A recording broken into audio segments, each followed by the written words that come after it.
This restoration is brought to you by Mr. Cool Do-It-Yourself Mini Split System. Heat or cool your house with a Mr. Cool Mini Split unit and install it yourself.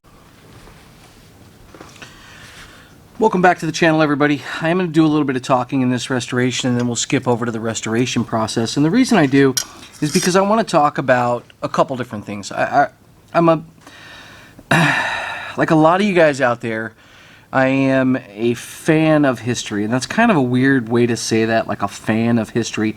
But I really think we can gain a lot from our past and know where we came from.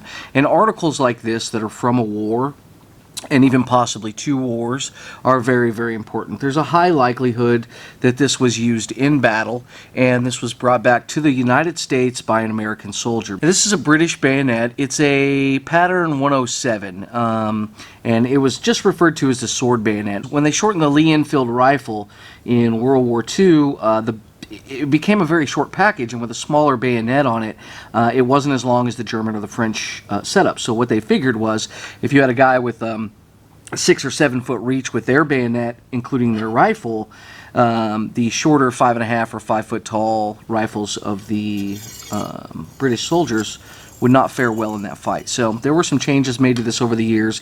It had a little hook right here that would help to catch the bayonet of your attacker. In World War I, there were a lot of guys on horseback still, and we were still using, this is before the Blitzkrieg, or the Lightning War of World War II with the Germans, where they just like flew in as quick as they possibly could and attack with such ferocity. World War I was a very interesting war because it pitted the old style of warfare, sword, rifle, infantry, horseback, against a modern mechanized army. There were a lot of changes. Like, World War I was the first time we militarized an aircraft. In previous conflicts, it would be very common to see people using a sword against each other. And bayonets were definitely a part of the infantry soldier. I mean, you had one shot, and then it was down to swords or maybe a single-shot pistol. So the British soldiers trained probably more with a bayonet on their rifle than they trained any other way. This was a significant part of their kit. It was a very, very important piece, and it was something that would be very prized, right? So it had to be a good tool, it had to work, and it had to be effective against the enemy. Military today, they do carry knives, but it's nothing like this. So we'll get into the history of this a little bit later, but I want to talk about the idea of restoring something like this. Now, they made over 5 million of these, and there are a ton of these guys in circulation, and a lot of them that are in this shape are better, and you can pick these up on eBay right now for about $75. So the actual physical value of this is pretty low. So having said that, though this is Antique Arms and Armory, this is not like a cult. Like, we're good to go on this. We can restore it. That is acceptable.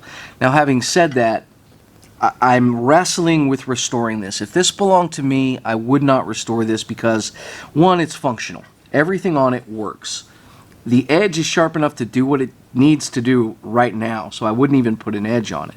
This is something that I would keep on my nightstand, and woe the intruder that broke in, and then I could sit there and reminisce over what this had been through and feel extremely grateful that I was not a part of those conflicts. And it's very difficult for me to restore this just on that nature. I mean, the history aspect, the historical aspect of this is what's important.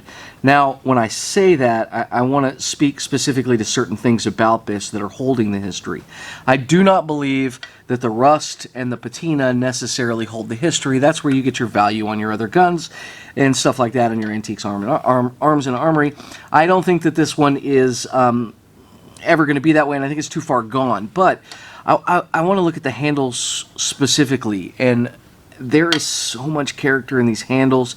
You're never going to be able to get anything. I can make 1 million handles for this. We can do 1,000 different things, but I'll never be able to reproduce this or to add anything to the character that's on these handles. So I don't think I'm going to add anything to the character that's on these handles. I think I'm going to make some small adjustments here and there because they don't fit very well. They were mass produced. They were just slapped out as quick as they can get them. And had I been the person using this, I would have cleaned it up a little bit in certain ways. It's a little proud on the top and on the bottom. And so I may, once I disassemble them, remove a little bit of material from the back, but that is probably, I may not even do that. The handles are just absolutely gorgeous. We'll get you some close-ups in a second. Now, I had heard reports that like the pommel on these was wrought iron, and then the blade itself, you know, would be a high carbon steel. The guard itself would be like a mild steel, and if you got lucky, maybe this was wrought iron as well. So what that means is that somewhere right in here, and I don't know where, maybe right here, this piece should come off, right? So we may look at that, and what we may do is actually etch this so we can see that wrought iron pattern. It should be really cool, and then that might give us access to clean this retention spring setup up. What we have here is a little bit of damage where someone has used this as a hammer. So it has nail marks right there. So someone grabbed it and they used the pommel end as an actual physical hammer for pounding in what looks to be a nail. All right, I've got 1, 2, 3, 4, 5, 6, 7, 8 impacts right there. So I would like to clean that up as well. Once again, if this was mine, guys, there's no way I would restore this. So here's another thing that I can tell you about this. This was lightly cleaned up and then oiled. And once you do that, I mean, once you've already done something like that, you're to the point to where this is not the natural patina anyway. Someone can look at this and say, well, it's already been cleaned up. So this is a candidate for restoration. It's just hard for me because I like the age, but this is not mine. I have been commissioned to do this restoration, so I will take whatever, you know, I've been given full control over the restoration, so I'll use what I think is best. And if I didn't do this, someone else was going to do it, and I would rather be the person to do it. So I hope that helps. Without further ado, let's get started and attempt to remove this thing. And we're going to run into some issues right off the bat because I do not want to use any sort of penetrating lube on this. I don't want to get any extra oils on the handle. I want to protect these handles, and I'm going to get you some close-up shots of these handles right now, and we can all ooh and ah at their beauty together because, wow, they're pretty. They're just pretty. They're so perfect in their age. I absolutely love it.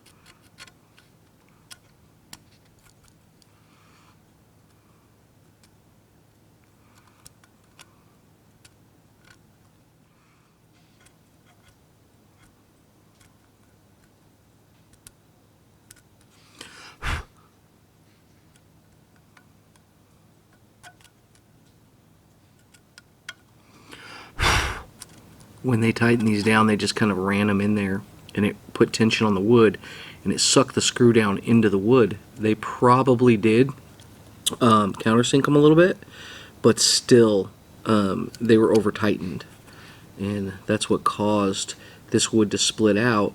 And if we try to remove that wood, if we try to remove this screw, it'll back that wood back up, and we could end up with a split here. So I've got to clean up around the edge where the screw comes out. Otherwise, we're going to damage the wood.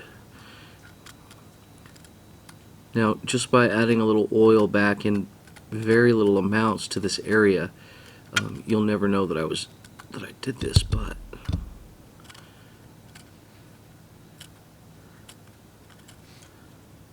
like right there, that entire chunk of wood, you can see that entire chunk of wood is sitting on top of the screw. It actually bulges out right here, and you can see all this wood got sucked in. There we go. And you can see, like, I'm removing the oil there, right? So now you can see how rusty it was. Like if I just take this and lightly scratch it, see the actual rust? That's how much rust is on this thing. It's really rusty, but it was just coated with oil just recently.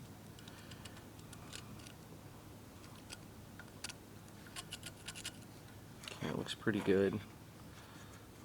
You can see right here 1, 2, 3, 4, 5 splits inside that one piece of wood right there from the same thing.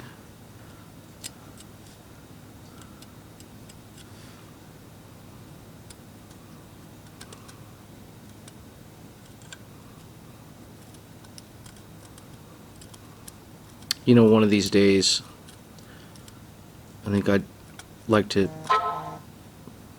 one of these days I think it would be kind of cool to check and see if there's any DNA on any of this.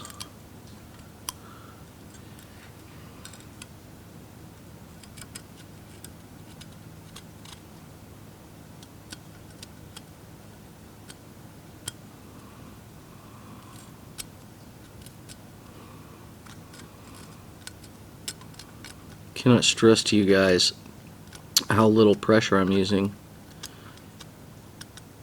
It's like the weight of the tool, really.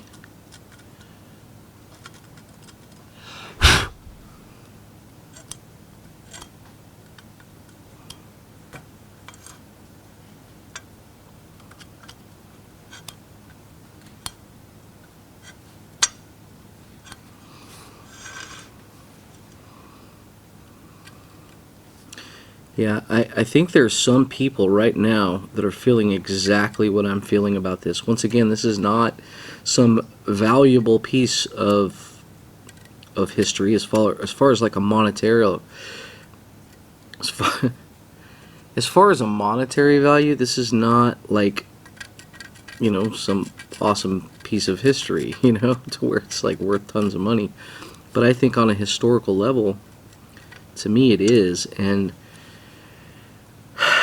kind of cringing as I do this because I don't like it. I think it should be left alone. But the person that I got this from is adamant, and I mean adamant, about this being restored. And so I think it's important that, I think if I do it, I feel like it'll be better than if they were to do it themselves. And it's really the only reason I'm doing it.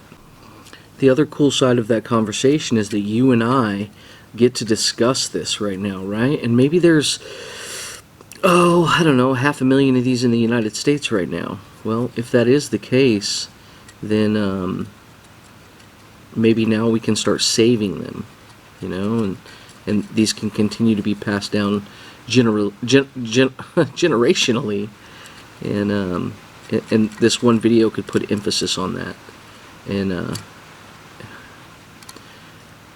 not just value something because of its rarity, but value it for what it is, you know, its history, and the importance of that, which is why I think this piece is important. Okay, those are as clean as I'm going to get them. Once again, I'm not going to add any penetrating lube because I know the stuff that I use, and it's the only stuff that I trust, is knocker loose. And if I put a drop of knocker loose on there, 100% that knocker loose will go down that screw, through all this wood, and the wood will probably soak it up. But if I put enough on there, it would literally go all the way through that screw, and you would start to see it creep up over here because it creeps so well. So we're going to try it without that first. I'm also going to modify a screwdriver bit. I'm going to find the biggest one I have, and we're going to cut a notch in the center so that we can bite this from both sides so we're not twisting in the wood. So, it's a beautiful rainy day here too. I'll get some rain sounds for you and I'll shut up.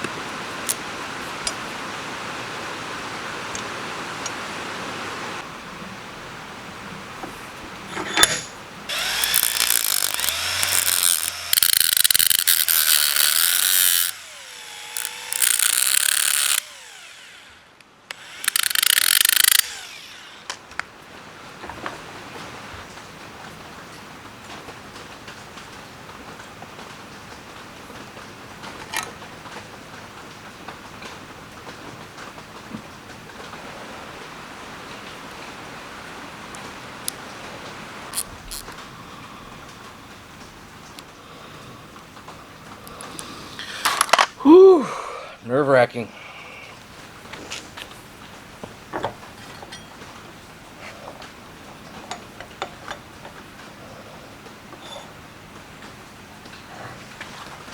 Guys, I hate to say it, but we gotta use penetrating lube. So I'm gonna be very careful in applying it.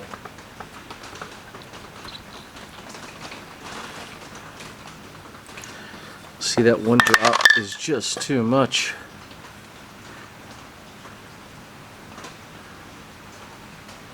There we go.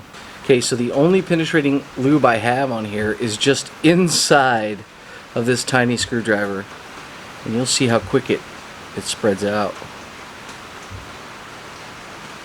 Isn't that incredible?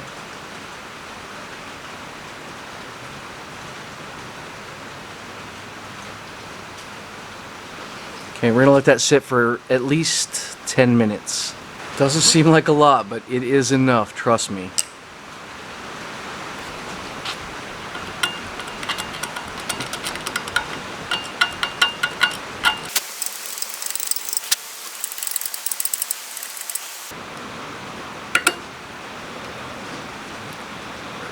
That's what I want, just a tiny bit of movement.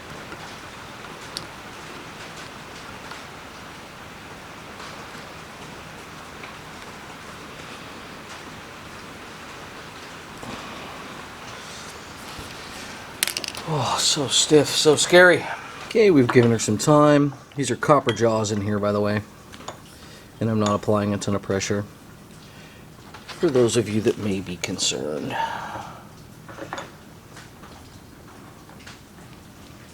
Just hold it. I'll figure out the most comfortable position to hold this in.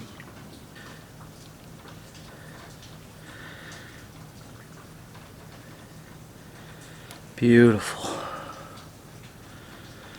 Now, I have to be very careful. I gotta watch it and make sure it's not splitting the wood out.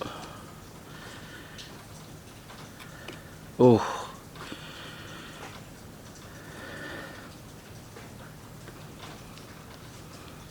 Also, you don't want your screwdriver off center. Okay, that's good. I'm gonna leave it right there and we're gonna move to this one.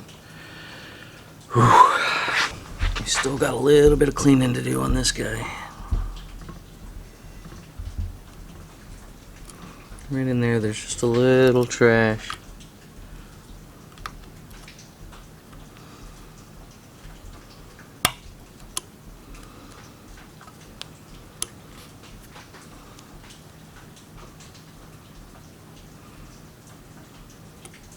See, the knocker loose broke all that rust loose.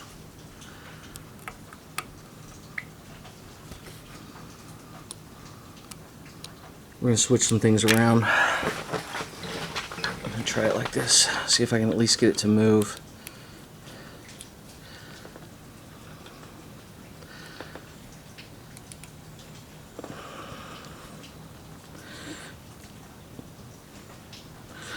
Okay, so what I'm doing is I'm putting a ton of pressure right here. Everything I can squeeze, maybe anywhere from 10 to 6,000 pounds. I've never really tested my Kung Fu grip, but I'm gripping it, and then I'm just 2 fingers right here is all I'm pulling with. I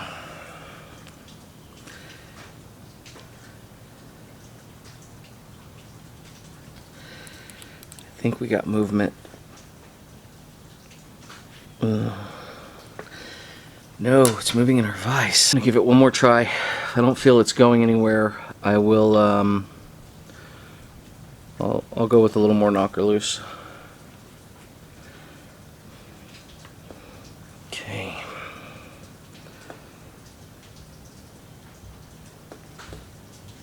It's not going anywhere.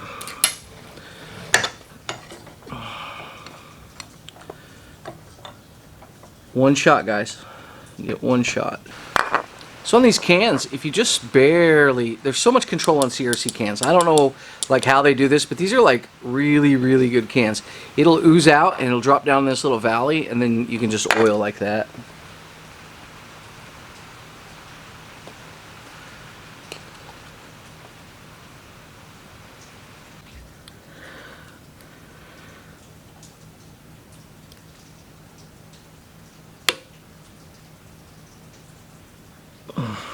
I don't know if that's moving. I think it's moving.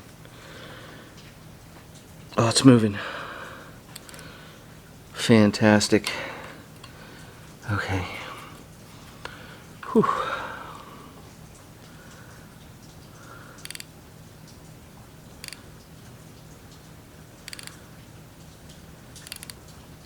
Oh, nice.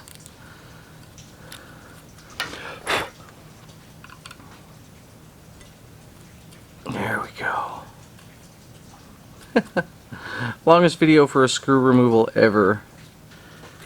Oh, see what I'm saying? The 1 second, and I felt it. This side right here, there's like a notch and it's higher up. And if I would have been pushing with like strong pressure, I mean I was pushing strong, but if you push to where you're like, and you're going to shove and you're going to punch through it, you don't want to punch through it. Your movements are, you're trying to move it a millimeter. Okay, let me try to explain this. If you try to punch through it, you're gonna, when it breaks or it gives or it does whatever it's gonna do, it's gonna just rip everything up. This tool's gonna go flying. So you kind of, I don't know how to describe it. You're only pushing enough to where if it lets go, it doesn't really move very far.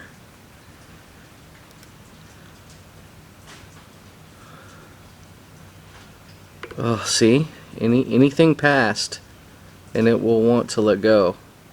So you give yourself a range of motion. And I mean, this thing has a deep desire to pop out of that hole right now. Anytime over like 2 clicks. Because it's cleaning up the hole. As it's coming out, it has to push out all that rust. Oof.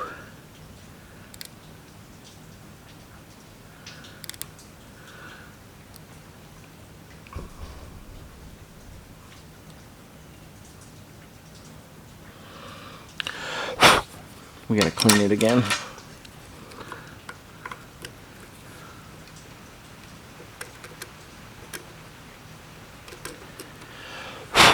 Ooh, that hurts my hand too. That's how hard I'm squeezing.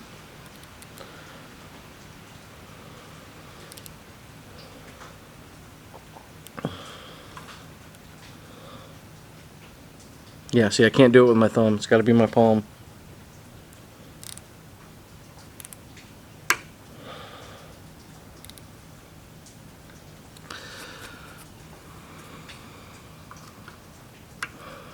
Okay, it's loose enough. I'm going to take it off from the backside.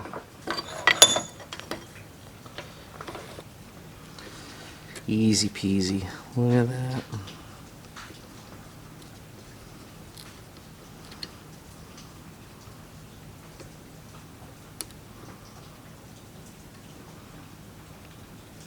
Let's try this one.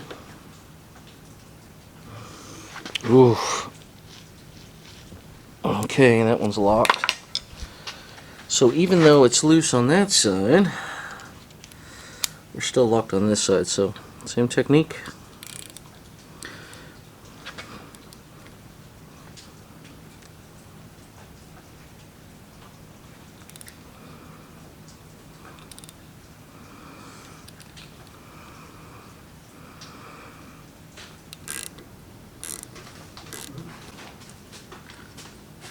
All right.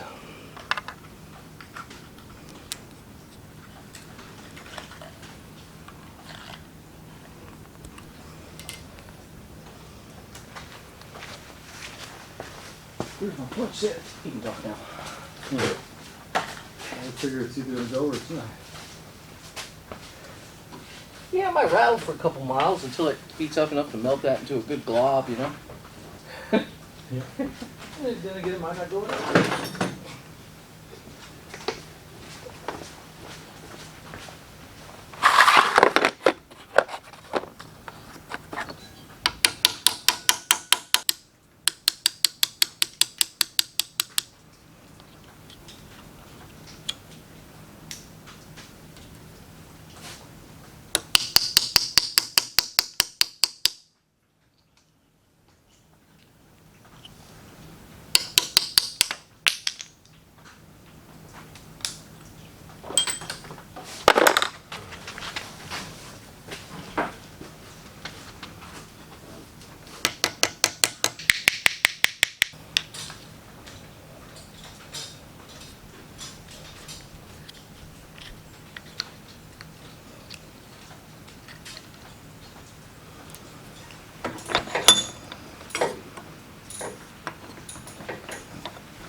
Okay, so I had a sneaking suspicion that this piece was brazed on, and sure enough, it is brazed on.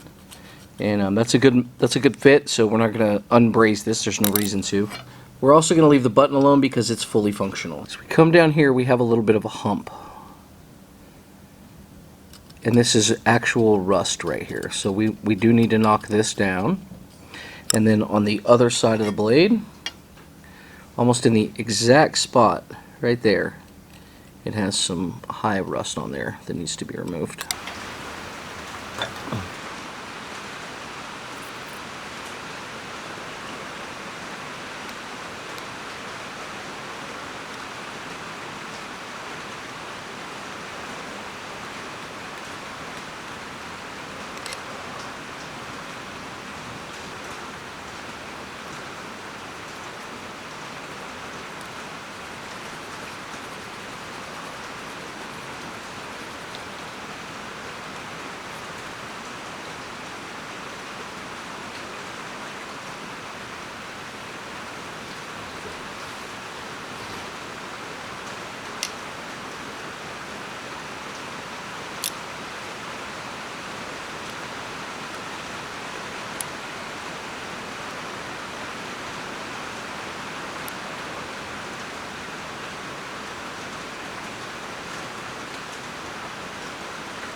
Okay, so she's shiny now, right? She's got a little bit of oil on her, but you can see that we didn't remove color. And that Scotch-Brite pad I was using is real light. It's only light enough to remove rust. And in fact, there's still a lot of rust on here as well. So I got to really think about how I want to go forward. I think we are going to attempt to stay above this line and clean this area up down here at the bottom and bring a little bit of that edge back. I think I will put an edge on this. That's what I've been requested to do, so I will do it. There's still somewhat of an edge on there, but she's real rough across the top. So, and I have to pull a little more color out of it. It's still a little red. There's still rust on here. I actually have to kill the rust. So I think I'm going to dip it a couple times, or just wipe it down real good with some Evapo-Rust, and let's see what that does. Okay, so essentially I'm going to wash it with Evapo-Rust. Now this is far from SOP, standard operating procedure, but a lot of the things that I do when I restore stuff is going outside of the norms to see what we can do. And I'm trying to kind of learn new techniques with new stuff that maybe don't exist because people didn't have to deal with these problems 100 years ago. These didn't really collect antiques. And also, with antique arms and armor, you never do this. Like, you're not supposed to, right? But I think we take that too literal, right? Like, if this has no value to begin with right now, like there's not a lot of value to it, because it's so damaged, then I would say yes, by all means, bring it back, at least the conversation that comes from it could bring up like what happened at the war, you know, just various things and reasons why this can be a conversational piece. And in that particular value, someone can actually hold a piece of hand in their history in their hands, sorry, and then they can discuss what it must have been like. Because I'm going to tell you, holding this in your hand is very, very, there's a lot to it. I mean, it's interesting. So yeah, that you can see my towel is now rust-colored red, and that's actually working. Let's dry it off. Oh yeah, it's totally a different color now. See, that evapor-rust pulled that red out, that rust. I don't know if you guys can see it from your perspective, but now it is darker. And that still is somewhat of an original patina on there. We didn't take it off, so if we did, it would be shiny. Like, it's just metal. You guys know what shiny metal looks like. So, there we go. That's what I'm talking about. We still have patina. It still looks fantastic. I'll try to get you guys some close-up shots of this. It's all there, and it looks right. The age looks right in it now, but it's not rusted anymore, and it won't continue to rust. We can put a coat of oil on this, and we'll be good to go.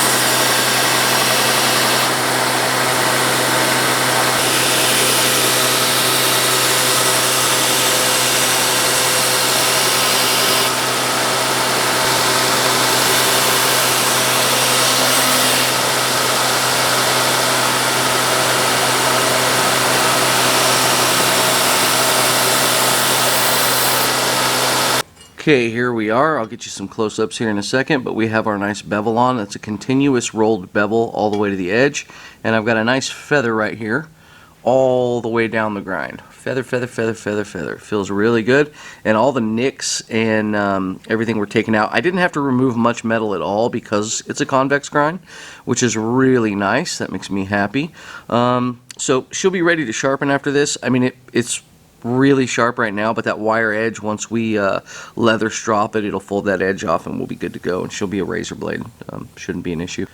So my next step, and it's going to be weird, like the way that light is cast across this, it's going to look like maybe there's layers, but what you're seeing is actual shadows in the background. It's perfectly convexed all the way around, so it's a really cool grind, really strong. This is the kind you would want to use on something like a bayonet.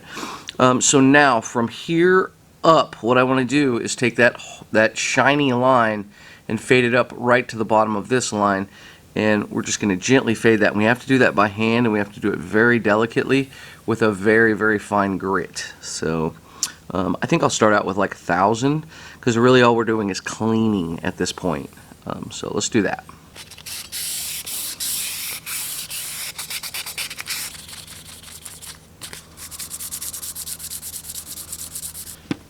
I'm going to add some Birchwood Casey's Permablue, and I'm going to do this and make it blotchy. Sounds weird, but we're going for a weird textured blue effect, right? And so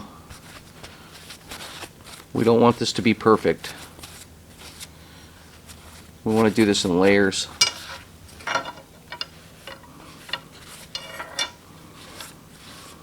These sounds of this running on the table, they sound terrible, but they're not doing anything, guys. I've said this before, metal is really strong, and I swear a lot of people don't understand how strong it is. It's pretty tough stuff. You just got to be careful with it, a little bit careful, and we're well within the range.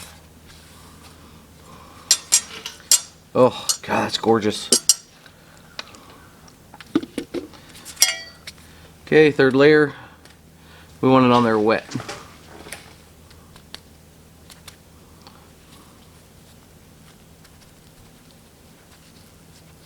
So we really don't want to neutralize it with water. We really don't need to, I guess. We'll do that at the end. So So there's our handle. It's got nice texture in it. We left some of the old patina, we added some new back, and now you can see it's got a nice old look, aged look, and a little bit of brown, a little bit of blue, and the blue is so subtle that it doesn't come across as fake. Okay.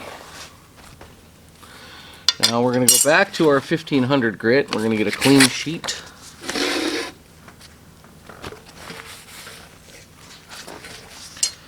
And we're going to feather that edge.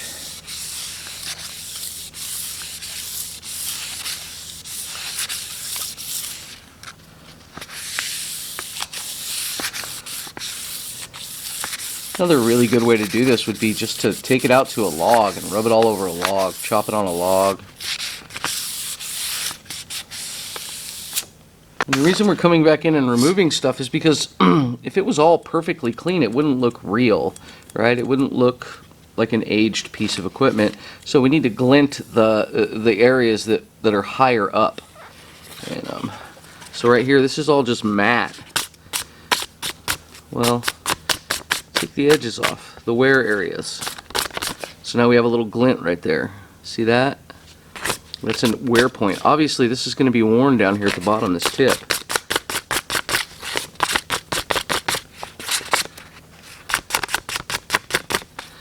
Same around the back edge of this. Same on the pommel. All these edges right here, they're going to be a little shinier.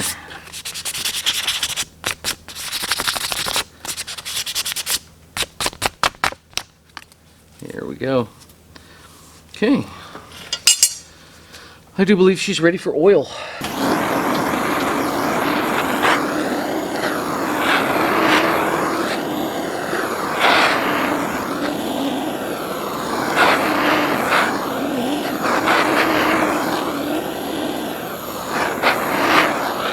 We could take this blade all the way up to like 350, 400 degrees and it wouldn't hurt it at all. I'm just adding a little bit of heat, maybe in the 150 range, to really help it kind of suck in the oil and spread the oil.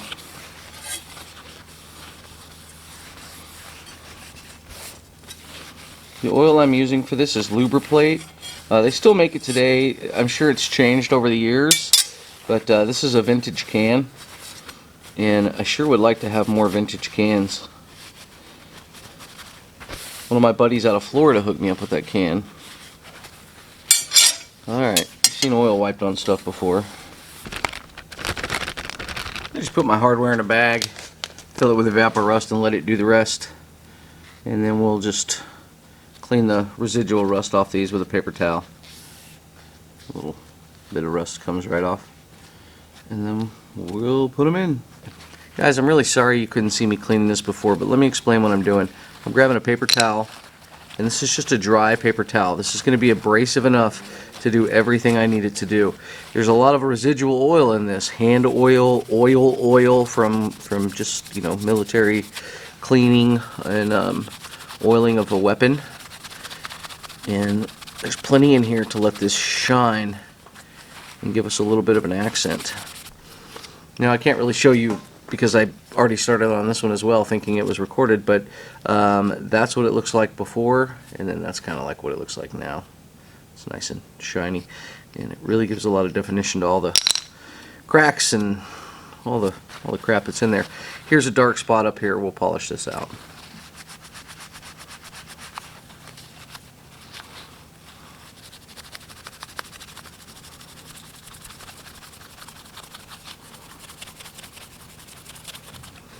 You can see the shine just comes right back. See how shiny that is? Likely we could shine the back of it. I guess I should say this as I'm putting this handle back on here. There are a lot of people out there that are watching this video that haven't seen this channel before, and they don't know like my skill set. They're not going to have any way of knowing what I'm capable of as far as putting a handle in something or making scales or working on blades. I highly suggest you just watch the channel. Go check it out. and pick a video of a restoration and then determine for yourself if you think that I could make this thing like super shiny and have it not be any issue. I think you'll find that yes, what I'm doing here is actually harder than if I were just to take it and try to bring it back to a full polish. Oh, that is gorgeous.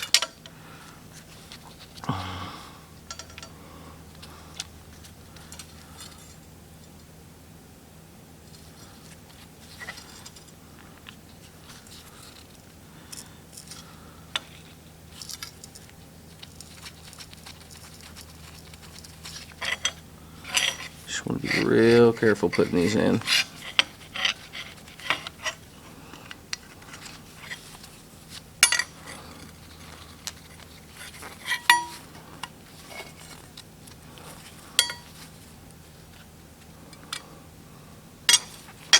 We're going to lose the gloves now.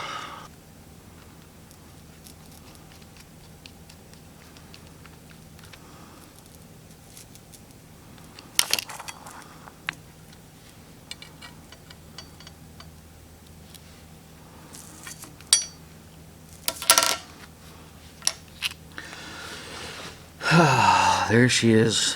We'll get you some glory shots. This was kind of a choice, and I'm not sure if this is actually how it was put together, but I did put the screws right here facing the same direction as opposed to having the actual screws on this side. The nuts are on this side, and there's a lot of visual stuff going on this side of the blade. And so you have the logos, you have the two screws, and then you have the pin. And so I figured, yeah, well, let's just put everything on this side that looks that way, and then we'll have this side be even and this side be tightened down as close to even as possible. So, all right, guys, this is definitely one of those pieces where it's going to be impossible for me to show you on camera, like the subtle nature of the restoration. And I think you can tell by this being like, you seeing me restore an entire lathe in a 10-minute video, and then like taking all this time to do this. This is definitely a labor of love, trying to keep something to like looking original, being functional, and not robbing it of what it is. So, put on your chainsaw, Scott. Yeah. I got a present for you. Oh man. Now that is beautiful. Do you like the old look? I love it, man. I wasn't sure. Spin it around. Feel free to oil it all you want now. Man, I love that. You did a great job, man. Feel the edge as well. She's sharp. Man, So, you did a great job, man. I'm glad you like it. Real great, good. I mean, just excellent. Used. I mean, like, you know, it like it's used, been used. Yeah. The way it's supposed to look. I'm glad you like it. I love it, man.